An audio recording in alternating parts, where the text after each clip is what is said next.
¿Sabes que la ganadería de pastoreo somos otra cosa? Somos sabor, nutrición y parte del entorno. Hola, soy Claudia Polo en redes Soul in the Kitchen y bueno, me dedico a divulgar y trabajar alrededor de la comunicación en alimentación. No podemos olvidarnos de que al final estamos hablando de un animal, ¿no? Entonces, un animal de pastoreo, un animal que ha estado criado en extensivo, bueno, va a desarrollarse, va a crecer, moviéndose, teniendo pues, un libre acceso a su propio movimiento, y eso se nota muchísimo luego en el desarrollo de la musculatura, que va a afectar a la textura, que nos va a dar una grasa más infiltrada. Evidentemente lo que comen, ¿no? Que el tipo de alimentación más natural que directamente pues, las madres toman en el pasto y que luego eso se nota, ¿no? En el sabor de la leche y en lo que le llega al cordero, tiene también un efecto más positivo en el sabor. No estamos buscando un engorde y un crecimiento muchísimo más rápido, sino que de alguna manera respeta mucho más lo que es el ciclo de vida de ese animal. Claro que hay una relación entre el sabor y el territorio. Al final, haber separado o no visualizar el lugar de donde provienen nuestros alimentos de lo que comemos es algo que realmente ha sido muy reciente y que hasta no hace tanto, cuando tú comías, bueno, visualizabas más o menos ese territorio del que venía el alimento. Por no hablar de que luego pues, se nota a nivel organoléptico, ¿no? Igual que no es lo mismo pues, una miel de los Pirineos que de una zona más baja, pues con la carne en realidad pasa lo mismo. Cuando comemos carne o verdura, al final no estamos comiendo solo alimentos, sino que en ese ejercicio también aparecen saberes asociados al determinado oficio que se han transmitido de generación en generación. Estamos hablando, pues sí, claro, de conocimiento que está intrínsecamente relacionado a esas razas, a esas semillas bueno, que crecen en ese sitio y que si no fuese por las personas que las trabajan todos los días, pues que no podrían producirse de la misma manera, ¿no? Que arrastra pues desde tradiciones incluso asociadas a festividades, a la propia manera de elaborar y de preparar las cosas, bueno, y que es algo muchísimo más complejo y que evidentemente construye territorio y construye región, pues es que es innegable. El consumo de productos de pastoreo yo creo que sí que tiene un efecto directo en que comamos mejor, por hablarlo de alguna manera.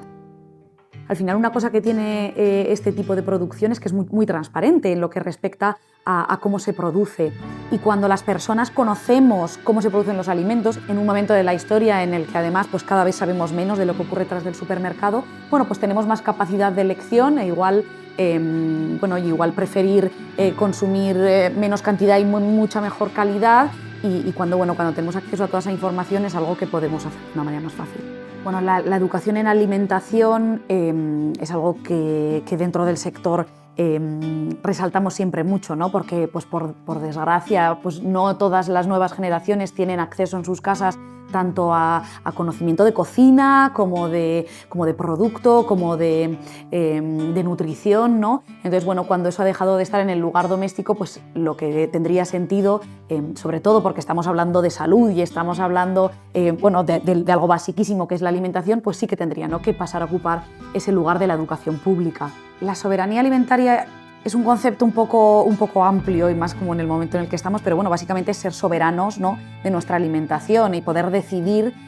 como sociedad de dónde nos alimentamos. Y tiene relación con la ganadería extensiva por una cosa muy clara, y voy a utilizar un ejemplo que en su momento me dio Juan Laborda de Ceray, que decía, mira, si tú te gastas 10 euros en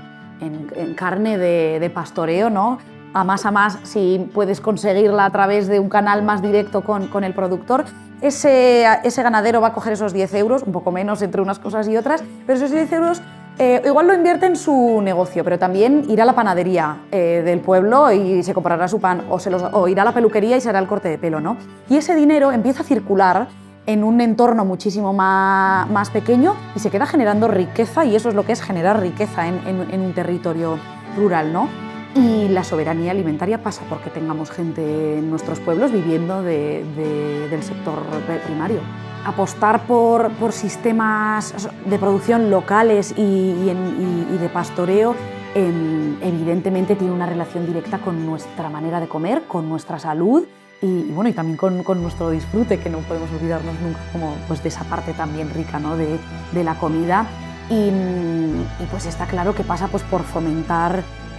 políticas que faciliten el acceso a ganaderos, ¿no?, a este tipo de producción, y luego al final de la cadena también el acceso a esos alimentos. La nutrición tiene un papel clave en lo que respecta a decidir qué modelos de producción de alimentos establecemos o no. Al final, comer rico, comer natural, sin procesar, que además pueda ser local y de temporada, bueno, pues debería ser algo a lo que las personas tengamos acceso, ¿no? Entonces, para que este tipo de alimentación pues sea algo que sea cercano, que podamos encontrar en nuestros mercados, que podamos encontrar cerca de nuestros barrios y de nuestras casas, pues tiene que haber una promoción de este tipo de producción. Yo cuando visualizo el futuro, ¿no?, el futuro en el que ojalá pues consigamos un poco unir esa salud y nutrición, ¿no?, sostenibilidad y luego pues sabor y disfrute, creo que es importante resaltar que el papel de lo que son políticas públicas alrededor de lo que comemos es clave, ¿no?, por ese punto que ya hemos tocado de que no debería ser una cuestión de privilegio o de poder acceder, sino que bueno, estamos hablando de salud, estamos hablando de salud pública y de cosas que nos interpelan a todos, ¿no? Entonces ese me parece un punto importante. Y luego que bueno, cuando estamos hablando de estas prácticas, cuando hablamos de la ganadería de pastoreo o de otras prácticas alimentarias que tienen una vinculación como tan importante con el territorio, creo que podemos llegar a valorar algo más allá de lo económico, ¿no?, y no pensar como única y exclusivamente si son o no son mega rentables, sino plantear otro tipo de beneficios sociales, nutricionales y de salud y también culturales que están implícitos, ¿no?, en la actividad. Yo, por ejemplo, cuando consumo en casa pues,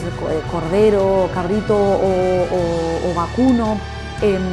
además de que es verdad que yo tengo cierta predilección por todo lo que es la elaboración guisada, también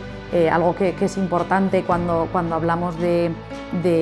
cocinar carne es recordar que estamos trabajando con un animal entero y que hay partes pues, que se cocinan de maneras distintas, ¿no? Entonces, bueno, ese guiso siempre nos permite pues, partes igual que no hacemos a la plancha, pues prepararlas también, y luego que a nivel de disfrute pues, me encanta. Y es verdad que siempre intento que no sea el mayor protagonista de mis platos, sino siempre pues, tener una combinación de una gran parte de verdura, me gusta mucho siempre combinarlo con cosas muy frescas,